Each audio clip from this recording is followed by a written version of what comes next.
Hi everyone, today's topic is federalism.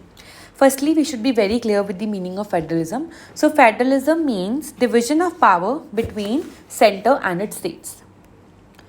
So, here it means that federalism is firstly a system of government जहाँ पे हम powers को centre और उसके constituent parts में divide करते हैं. अब जो उसके कॉन्स्टिट्यूएंट पार्ट्स हैं उनको या तो आप स्टेट्स कह लो या प्रोविंसेस कह लो, अलग अलग कंट्री में अलग अलग नेम से हम उसको बुलाते हैं.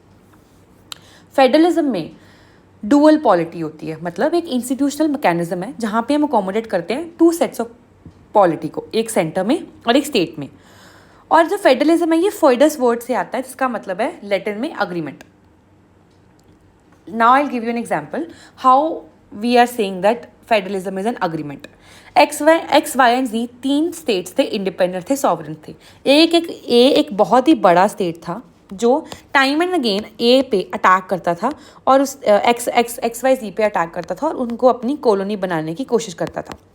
Now X Y and G decided कि हम लोग एक अग्रीमेंट करते हैं जिस अग्रीमेंट के थ्रू हम अपनी इंडिविजुअल पावर्स को सरेंडर करके कुछ पावर्स को इकट्ठी करके एक एक्स वाई जी नामक एक फेडरेशन बनाते हैं और ये फेडरेशन कलेक्टिवली जो है वो फाइट करेगी with any further attack of a for colonising us. So ये जो एक अग्रीमेंट थी यही आगे जाके हमारी फेडरेशन बनेगी. अब फीचर्स ऑफ फेडरलिज्म क्या है कि सबसे पहले तो वहाँ पे डुअल गवर्नमेंट है. अब डुअल गवर्नमेंट का मतलब है कि टू सेट्स ऑफ गवर्नमेंट रहेंगी यहाँ पे. अब two sets of the government का मतलब है कि एक तो आपकी फेडरल, नेशनल या सेंट्रल गवर्नमेंट होगी और एक आपकी स्टेट लेवल पे होगी. उसको कई जगह प्रोविंशियल गवर्नमेंट भी कहते हैं. डिवीजन ऑफ पावर की जब हम बात करें तो डिवीजन होती है सेंटर और स्टेट के बीच में. अब सेंटर और स्टेट के बीच में डिवीजन कैसी होगी इसके ऊपर एक क्वेश्चन मार्क रहता है क्योंकि कोई भी यूनिफॉर्म अप्रोच नहीं है. There is no uniform approach which says that की पावर्स ऐसे डिवाइड होंगी. इसके बाद सुप्रीम एंड रिटन कॉन्स्टिट्यूशन की जब हम बात करते हैं तो सबसे पहले तो आपका जो कॉन्स्टिट्यूशन है अगर वो रिटन है तो वो अपने आप ही ले डाउन कर देगा फ्रेमवर्क कि कैसे पावर्स को डिवाइड करना है सेंटर और स्टेट के बीच में. और अगर वो सुप्रीम है तो सेंटर और स्टेट दोनों के जो एक्शंस है उसके ऊपर जुडिशियल रिव्यू आपका हो सकता है. इंडिपेंडेंट और इम्पार्शियल जुडिशरी की जब हम बात करते हैं तो आपकी जो एक इंडिपेंडेंट और इम्पार्शियल जुडिशरी है it guards the constitution, it protects your fundamental rights, it is the final interpreter of the constitution. Centre और स्टेट के जो रिलेशंस हैं उनमें एक बैलेंस बनाकर रखती है और सेंटर और स्टेट के एक्शंस के ऊपर एक प्रॉपर चेक भी रखती है. और जब भी कोई ऐसा काम जो एक्स्ट्रा कॉन्स्टिट्यूशनल हो, जो अगेंस्ट एनी लॉ और कॉन्स्टिट्यूशन हो, वहाँ पे वो उसको नल एंड वॉइड भी डिक्लेयर करती है. टाइप्स ऑफ फेडरेशन में हमारे पास दो होते हैं, एक तो होल्डिंग टुगेदर, एक कमिंग टुगेदर. अगर हम इस डायग्राम को ध्यान से देखें तो होल्डिंग टुगेदर में आप इंडिया की एग्जांपल लो. ये सारे इंडिया के स्टेट्स हैं, ये हमारा सेंटर है. सेंटर इस सबको होल्ड करके रखा है. क्यों? क्योंकि हमारी कंट्री में बहुत ज़्यादा डाइवर्सिटी है और इतनी ज़्यादा डाइवर्सिटी है कि सारे स्टेट्स को अगर हम खुला छोड़ दें तो हर स्टेट डिमांड करेगा कि हमें तो सॉवरेनिटी चाहिए, हमें एक सेपरेट स्टेट चाहिए, हमें एक कंट्री बनना है सेपरेट. तो इसलिए सेंटर की ये रिस्पॉन्सिबिलिटी रहती है कि वो सबको होल्ड टुगेदर करके रखे. और यहाँ पे इसीलिए क्योंकि सेंटर सबको होल्ड टुगेदर करके रख रहा है तो पावर जो है वो सेंटर की तरफ टिल्टेड है. सबसे बड़ी एग्जाम्पल इसकी इंडिया. कमिंग टुगेदर में क्या है कि let's suppose 6 different separate sovereign states थे और एक इन 6 के 6 ने अग्रीमेंट किया कि हम दोनों मिलकर एक कंट्री बनाएंगे एक्स वाई एंड जी. और यहाँ पे जब हम कंट्री बना लेंगे तो हम ज़्यादा स्ट्रॉन्ग बन जाएंगे और ज़्यादा इफेक्टिवली अपने आप को डिफेंड कर पाएंगे. सबसे बड़ी एग्जांपल इसकी है यूएस. क्योंकि यहाँ पे जो स्टेट्स है क्योंकि वो खुद अग्रीमेंट से आपस में जुड़कर एक बड़ा कंट्री उन्होंने बनाया है तो इसलिए जो स्टेट्स हैं ये सारी पावर्स अपने पास रखते हैं और सिर्फ जो रेजिडुअल पावर है वो जाती है सेंटर को. इसलिए यहाँ पे जो स्टेट्स हैं उनके पास सेंटर से ज़्यादा पावर होती है. ऑल्दो जितने भी इंपॉर्टेंट पोर्टफोलियोज होते हैं वो सारे सेंटर के पास ही होते हैं. सबसे बड़ी एग्जांपल यूएस. अब यूएस एक फेडरल कंट्री क्यों है और यूके की यूनिटरी गवर्नमेंट क्यों है? इसको जो इसका यूएस वाले क्वेश्चन का जो आंसर है ये इंडिया के ही एक case law state of waste Bengal versus union of India में इसका रिप्लाई दिया था सुप्रीम कोर्ट ऑफ इंडिया ने.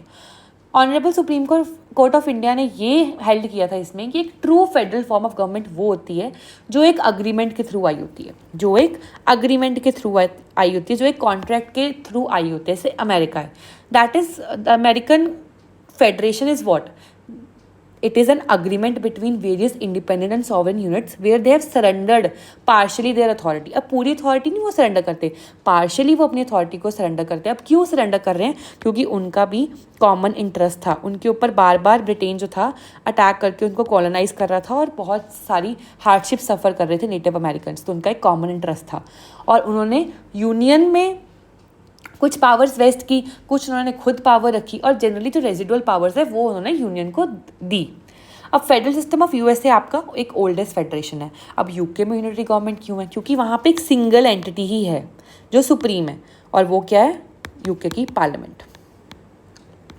Now moving forward to the Indian federation. अब इंडियन फेडरेशन के यूनिटरी फीचर्स भी हैं और फेडरल भी हैं।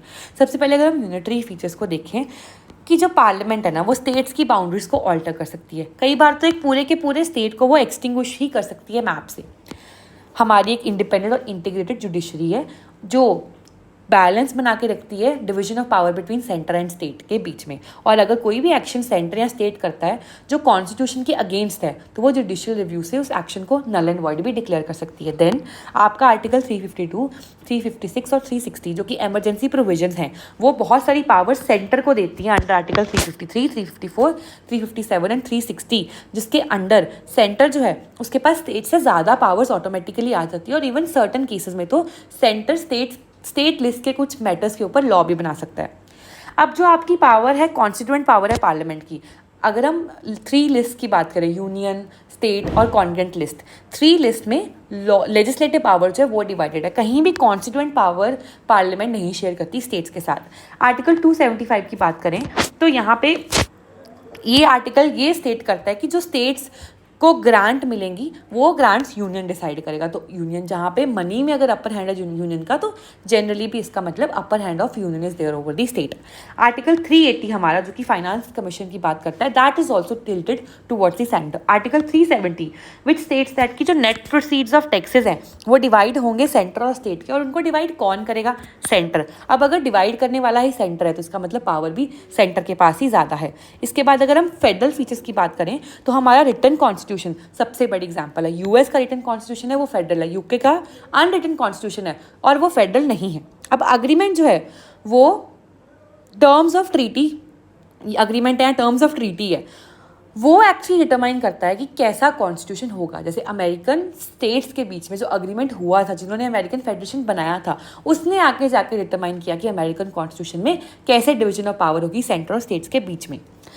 अगर आपका रिजिड कॉन्स्टिट्यूशन है तो आपको अगर कॉन्स्टिट्यूशन को अमेंड करना है तो दैट इज़ वेरी डिफिकल्ट। उस केस में सेंटर और स्टेट दोनों मिलकर कॉन्स्टिट्यूशन को अमेंड करते हैं। मतलब यहाँ पे जो अमेंडिंग पावर है वो सेंटर और स्टेट आपकी शेयर करती है, और कॉन्स्टिट्यूएंट पावर यहाँ पे सेंटर को शेयर करनी पड़ रही है स्टेट्स के साथ। अब power to legislate on list 2 of 7 schedule, तो जो स्टेट लिस्ट है उसके ऊपर जो लेजिस्लेटिव पावर है वो एक्सक्लूसिवली स्टेट की है। राज्यसभा की जो बाईकैमरलिज्म है, Rajya Sabha is the house of states, सो ये भी एक बहुत बड़ा फेडरल फीचर है हमारे कॉन्स्टिट्यूशन का, या कह लो हमारे इंडियन स्टेट का। डुअल पॉलिटी मैंने पहले ही बताया कि यहाँ पे एक ऐसा सिस्टम है जहाँ पे सेंटर और स्टेट 2 लेवल पे पॉलिटी जो है वो एग्जिस्ट करती है। फेडरलिज्म जो है वो पार्ट है बेसिक स्ट्रक्चर ऑफ कॉन्स्टिट्यूशन का, which was held in Kesavananda Bharati case, therefore it could not be amended by the parliament. क्या इंडिया एक यूनियन ऑफ स्टेट है या एक फेडरेशन है? अब क्या यूनियन है या फेडरल है, ये क्वेश्चन है जिसको अलग अलग स्कॉलर्स ने और अलग अलग जजमेंट्स के थ्रू हमने आंसर करने की कोशिश की है। केसी वियर कहते हैं कि इंडियन कॉन्स्टिट्यूशन एक क्वाज़ी फेडरल कॉन्स्टिट्यूशन है और इंडियन स्टेट एक क्वाज़ी फेडरल नेचर का है। डी बासु कहते हैं कि ये कॉम्बिनेशन है फेडरल और यूनिटरी दोनों का। दोनों फीचर्स मतलब हमारे कॉन्स्टिट्यूशन में एग्जिस्ट करते हैं और हमारी पॉलिटी को दोनों फीचर्स ही चलाते हैं।